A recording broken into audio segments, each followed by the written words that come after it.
So every now and then you get frustrated or you get upset, or you hit a situation where the conversation of do I leave my 9 to 5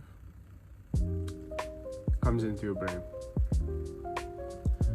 Now in this video I want to talk about why people leave their 9 to 5s to pursue other avenues, and why I am still in my 9 to 5. And I kind of feel like this has become a very popular talking point or conversational piece or whatever, because a lot of the stuff out there right now, everyone's telling you to chase your dreams, to get crafty, to if there's one aspect of your life that you feel that you can just propel and turn into a career or something that can generate money, why shouldn't you do that? Why should you be stacking shelves? Why should you be working for other people? Why should you? And then on the other side, there's people that saying, don't be stupid, don't be foolish, do not just jump in that direction because you think that you're going to fly. It's good to keep your job, to be able to do both, etc. etc. So there's some good opinions or information from both sides. I'm going to kind of intertwine this with what I've heard and what I've consumed about the topic from both sides, and then kind of a little bit about myself. So firstly, I've had different types of jobs, some casual, some part-time. I've had some full-time jobs. I've done different things. So I've worked in a tattoo studio before in a graphic design and a tattoo assistant capacity. I've even started possibly like an apprenticeship before that ended, and I've worked as a photographer.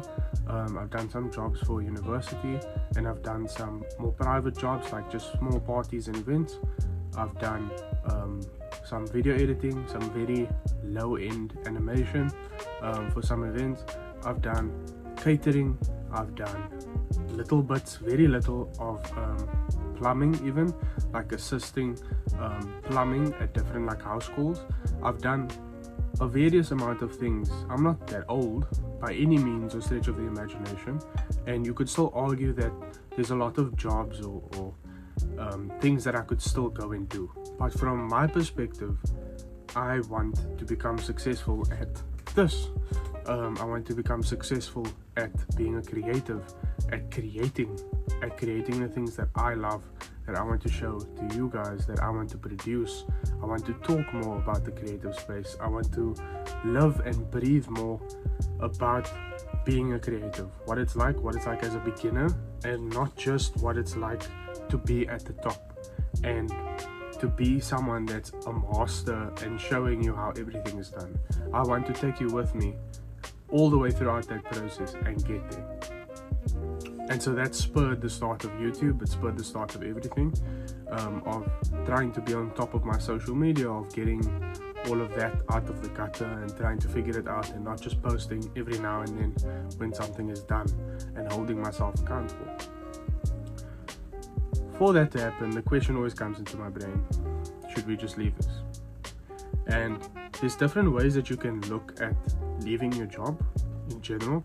The financial aspect is one of the most important. So I would say there's a mental aspect, there's an emotional aspect, there's a financial aspect, and the aspirational aspect is like goals and mission or whatever, what you'd like to accomplish. So there's many different ways or perspectives, whichever you choose, that you can look at this situation. So from a financial perspective, it's going to be a major burn on what you've already got going on. So do you maybe have a few months of money saved up that can give you that leeway? Do you have a job or career where you can get into something else fairly quickly, or you're able to get back into the industry? Because some industries, like even right now currently, even in the creative industry, in the design industry, or anything for that matter, it can be very hard to find a job, especially here in South Africa. Our unemployment rates and everything else is soaring through the roof, and you get to a stage where all of the jobs and everything, they're just looking for the same amount of experience the same amount of experienced people that are in circulation. So the people that are in the game, that already have experience and already have the knowledge, are just staying there and floating between different places. But the people at the beginning that are trying to get into the game can't get in because there's no one giving them a shot, there's no one giving them a chance. And so I think financial wise, you're better off if you have good experience, something to show for it, and you've been saving up some money, or you have someone that can help you financially, or if you're still with your parents or whatever it may be. Maybe that's one aspect.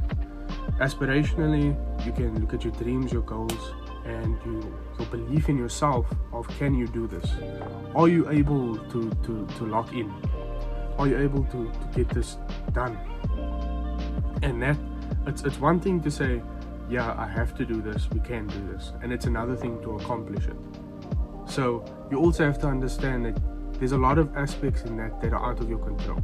The algorithms, social media, all of these things, you can learn and you can do as much as you want to do, but you have to hope that those things are also on your side, and you have to hope that when you learn and educate yourself about these different systems and these different things, that it's getting somewhere, that it's progressing, and that you understanding that your knowledge of that and how it impacts your socials and everything are progressing.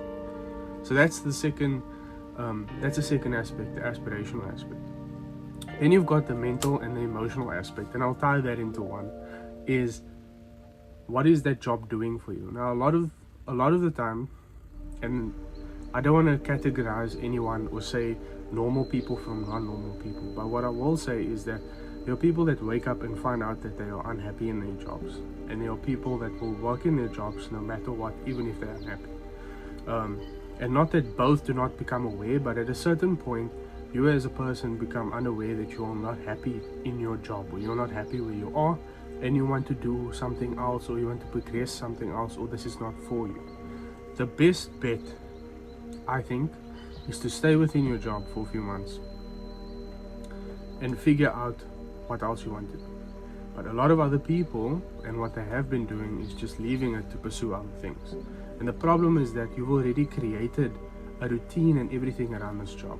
The money that comes in, where it goes, what it's paying off, what's helping you, helping your girlfriend, your wife, your family, your sister, your brother, your child, or whatever, right? So already those things are set into motion. So how would you move all of those pieces, and how would you figure it out? Because those things also impact you. It impacts your other mental spaces, your emotions, everything, and it will continue to do so. So even though you feel right now that you are either undervalued or underappreciated, or you're not getting enough of anything at work, and no one's really giving you what you deserve or what you desire, I think that can also lead to you wanting to just leave the 9 to 5, to pursue something else. Because initially, why we pursue anything other than the 9 to 5, once you become aware and you wake up one day and you tell yourself, why do I want to do this? Why am I sitting here every single day for somebody else to make their dreams come true, while I'm here every single day busting my ass, and all that I get is maybe barely enough? And even if it is enough, is it accomplishing your goals? Because you can have a mansion, a penthouse, you can have fucking Tesla, you can have whatever you want sitting wherever, right? And maybe that's your goal, and maybe that's what you want. But for other people, they have different goals, they have different heights and different things that they want to reach, and it's not necessarily those physical things. And so even if you get a certain amount of money, right? Because in essence, you're being paid for your pain, for your stress, for what it costs to get the job done. That's why you get paid, because that's the amount of pain, stress, work and effort that it takes to get those things done. And some people feel like they aren't getting that fairly, so they're like, well, if I'm in pain, I might as well go do something that doesn't bring me pain. And immediately living the 9 to 5, chasing your dreams, your goals, or whatever it is, like trying to become or master anything, sports, art, music, you name it. Trying to pursue that already fulfills you to a certain degree, because you are responsible for that, and you are maybe kinder towards yourself in a way that is less harsh in terms of stress, pressure, and expectations than work. Because sometimes there are crazy expectations, there are things that you would feel like aren't even humanly possible. How can we execute this? How can we do this? Yeah. So that's that aspect. And I get it. I feel 100% in the different jobs that I've had. It can be frustrating, it can be upsetting. And currently, just to break away from that one side of thought, for me, my process is currently doing both. Just because it's a different situation here in South Africa. Just to give you an example, like I said, our unemployment rate or stats or whatever is through the roof. It is extremely difficult to find a job. Me being able to get a job, to work there, it just keeps me afloat, keeps me going, keeps me able to draw, keeps paying the bills, keeps the equipment, all of the stuff. Like you don't think it's expensive, but I've literally dropped a couple $100 on pencils alone.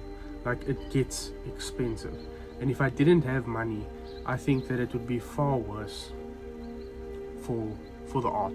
And yeah, you could say, oh, it's a skill issue, it's a creative thing, but I use what I use, I have what I have, and that the job currently still allows me to get that.